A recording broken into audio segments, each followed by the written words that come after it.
all days to talk about this. Anyhow, good morning, Dr. B. Good morning. Happy Mother's Day. Happy Mother's Day. Maybe you should break the ice because I really don't want to. I surely do. Well, I mean, first things first, to all our mums and grandmoms and all the mums out there, Yeah. you raise a girl child, you raise a family, you raise a village, you raise the education, you raise everything far more than you raise a boy child. So get it clear in your heads.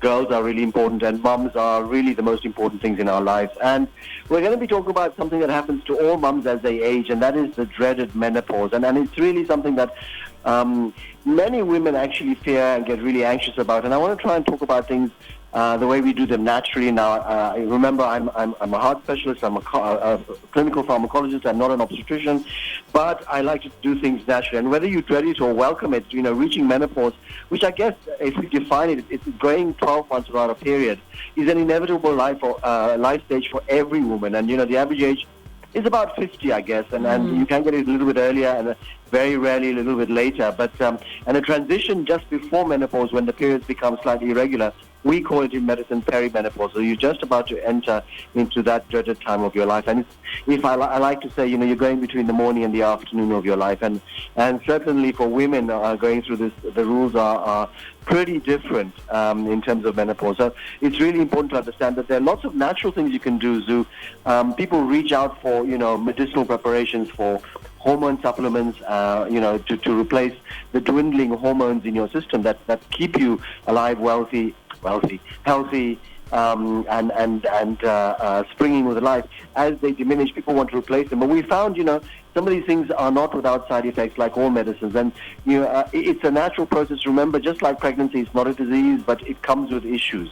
So everybody who's beyond a certain age who happen to be listening to this program will understand that this is what the menopause is. And I'm sure all mums there who are listening, and I hope some are listening, begin to understand that, the classic symptoms, I don't need to say it. I mean, it's hot flashes, it's depression, it's weight gain, it's lack of sleep. Insomnia is a particularly common problem. Night sweat, thinning of the hair, dry skin, vaginal dryness, loss of libido. All these things are part of the menopause, and sometimes women are not taught about it, and they come to the doctor saying, I can't sleep well, I'm gaining weight, I'm not eating anymore, I'm losing my hair. Every time I look in the basin, there's a whole chunk full of hair there, and somebody actually has to tell them, you're just getting, it's part of aging. But there are good steps you can take to enjoy a good transition. And I want to just talk about the first thing, and that is maintaining a well-balanced diet. I keep going back to the same old story, but a well-balanced diet will actually make sure that you are not putting on too much weight. You're avoiding the sugars. We know that sugars worsen menopause. You're eating healthy fats. You're getting good enough sleep, and you're exercising too. A lot of women after a certain age reduce their exercise. Their bones become thin. Their muscles tend to wane away, and everything just sort of flops around. And this is an issue that we need to tackle with naturally. So these are really natural things to do in terms of the menopause. Yes. So I see here that you have listed the night sweats and everything, but how best can one manage the symptoms naturally? Because, I mean, when they get angry at us, I really don't know what to do. Well, let me start by saying, I mean, there are lots of ways. And I think, we know that sugar, even in children, tends to cause lots of mood swings because you're rushing sugar into the body panics and suddenly drops the sugar. Now, if you're having the menopausal symptoms, that simply aggravates it. If you're not exercising and you're feeling, remember, part of the menopause is where the body shape changes. You're going from an hourglass into an apple. And you just wonder, why is my waistline increasing? And part of it is actually got to do with depression. You're going through this period in your life. You realize things are beginning to change. Your hair is falling out. Your skin is drying. People don't look at you the same way they look at you before. And so part of it is also, an anxiety, sort of a subclinical depression. And you manage those things by natural things, exercise. We know that exercise is actually often as good as taking a hormone supplement. And this is done in carefully, scientifically randomized studies that good exercise, I'm talking about weight bearing, a little bit of weight, a little bit of running, jogging, skipping, cycling, some kitchen workouts if you like on a regular basis, and cut those carbs. Cut the sugar out of your diet. They really are toxic.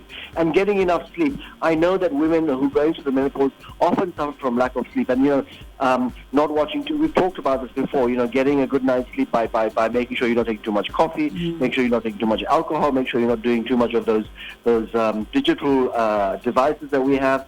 Are really important. In terms of natural supplements, there are lots of things on the market that are available. Ginseng, there's black cohosh, there's sage, there's a lot of stuff that can be available. And you can go and see a naturopath or natural doctor, and they will prescribe some of these things for you. And they are natural, they're safe, they've been found to work. In terms of making sure your bones are strong, because as women age, their spine begins to curve. You've seen some of these, Mosari Maholos, where they're actually almost tilting forward because the upper part of the spine gets thin because of osteoporosis, which goes with menopause. So make sure you're getting adequate calcium and vitamin D. Where do you get vitamin D? You get it from the sun. So go out.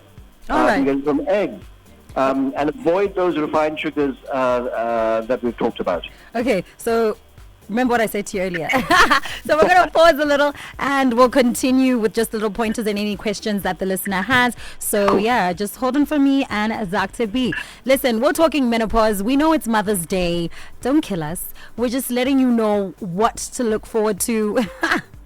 And what you can the symptoms that you can carry on through. But we are celebrating with you guys, and we're going to be talking to Dr. Bhagat just a bit so we can wrap it up. Alrighty, so we're still talking to Dr. Bhagat as we close up on the topic of menopause on the health check. Hi, Dr. B. Hi, I'm going to go through three. I've got actually 28 questions and more coming in, but I'm going to choose three of the most important ones. Number one is, Naka, I've been advised to take various herbal medicines for menopause. Which you recommend? Well, the types of herbs I certainly prescribe to my menopausal women are things like black cohosh, oil of evening primrose, ginseng, flaxseed, and St. John's wort. All of these are available, and you can go and ask your pharmacy about that. Somebody's asked you what vitamin is good for hot flashes. The one that I use is vitamin E supplements, which might offer some relief for hot flashes. And somebody's asked you, what do I do about vaginal dryness? Vaginal dryness, you can actually use lubricants. You can use plain old Vaseline, or you can actually use a hormonal supplement called Premarin or estrogen cream. You apply it because it can be very irritant. It can cause, a burning of the urine. So you can use those as well. Somebody's asked, there's lots of strange questions here, but somebody's asked what fruits are good for for the menopause. Fruits of any type are good for you. And one more question, Zoo, is somebody's asked about the benefits of intermittent fasting in menopause. And the answer is absolutely. Yeah, my mom does it. Yeah, absolutely. But there are lots of benefits to intermittent fasting as you age.